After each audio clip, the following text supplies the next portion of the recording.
Penang, Malaysia is like if Brooklyn were somehow dropped in the middle of China and then magically surrounded by an actual tropical rainforest all at the same time. I know it may sound crazy, but believe me, this place does exist, and I was lucky enough to spend several days experiencing it for myself. My name is Josh, and I'm a digital nomad who lives in a different country every single month. Join me as I explore one of Asia's hidden gems and one of the most unique and interesting travel destinations I've ever seen, the island of Penang in the beautiful nation of Malaysia.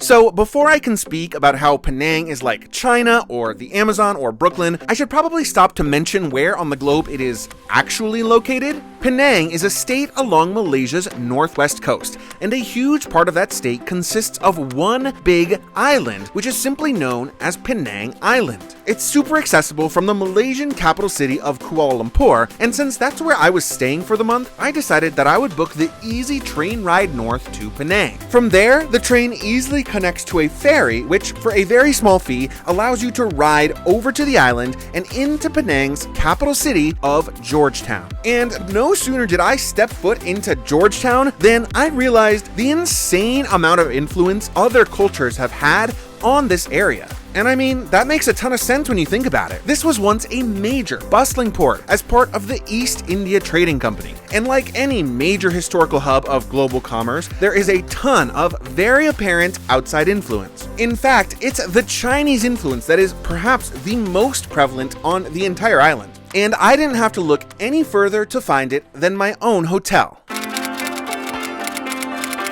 almost never talk about my hotels in these videos. Why? Well, because I have very little interest in luxury, and so I usually just choose somewhere cheap and functional and boring, and instead save that money to use on food and experiences. But no, not here. One of Georgetown's specialties are these Chinese-style hotels that also sort of double as a cultural and historical experience. I stayed in a hotel called the AU Stewart House, and this style of architecture comes from the Peranakans, or a group of people known as the Straits Chinese. The Peranakans are Chinese immigrants who live in Malaysia, Indonesia, and Singapore, and sort of created their own hybrid culture alongside the Malay people. It's not just about hotels though. You'll also frequently encounter some beautiful Chinese temples throughout Penang, and of course, delicious Chinese-influenced cuisine. But beyond the obvious, I also had the chance to tour a couple of sites in Georgetown that are entirely unique to this culture. The first is called the Penang Peranakan Mansion, and I was able to take a guided tour of the building. This is kind of like my hotel,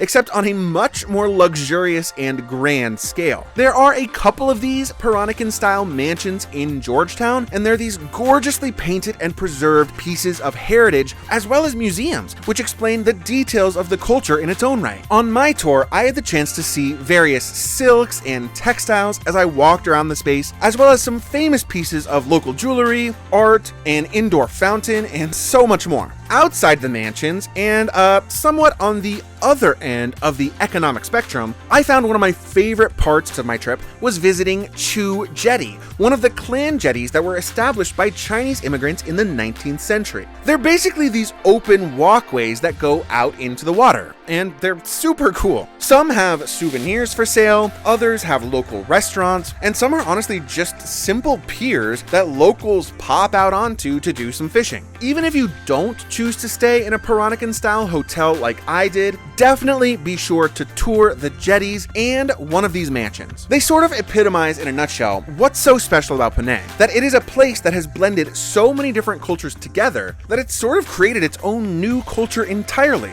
And the Chinese element is just one part of that.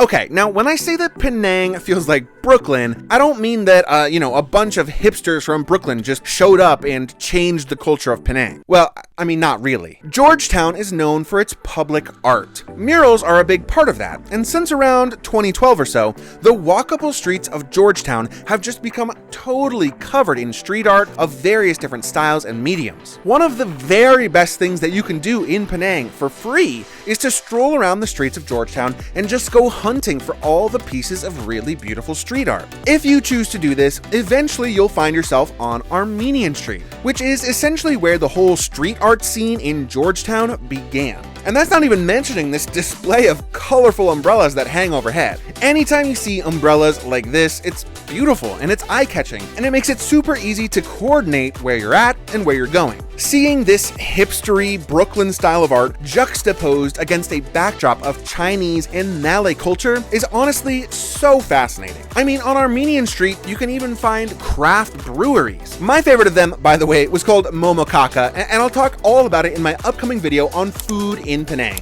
So be sure to subscribe so that you don't miss that video when it comes out. Culture and umbrellas aside, the craziest part of all of this might be that it is set in a climate that is very unlike that of either China or Brooklyn. It's something else entirely.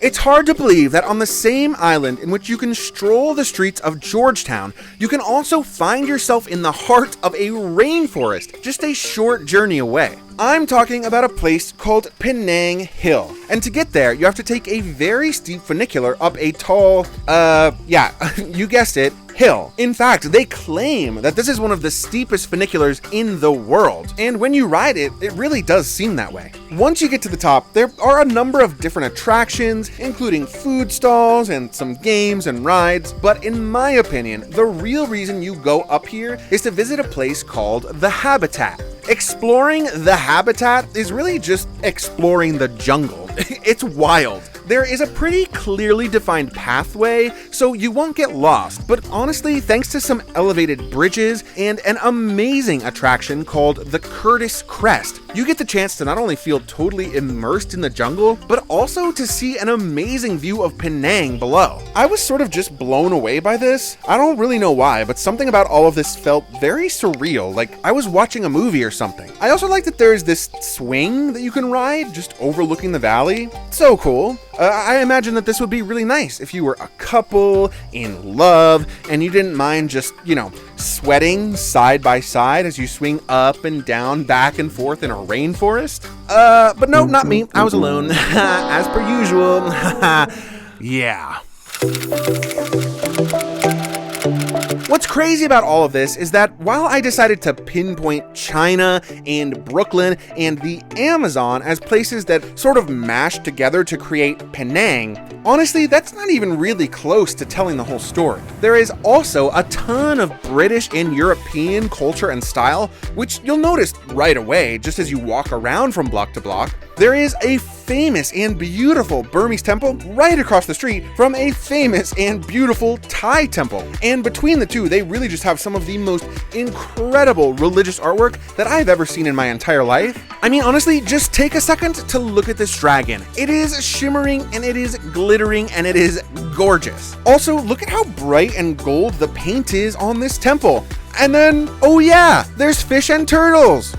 It's all so incredibly eye-catching in every way. And the truth of the matter is that each of these places represents an entirely different people and culture and way of life on this planet that is also present in Penang.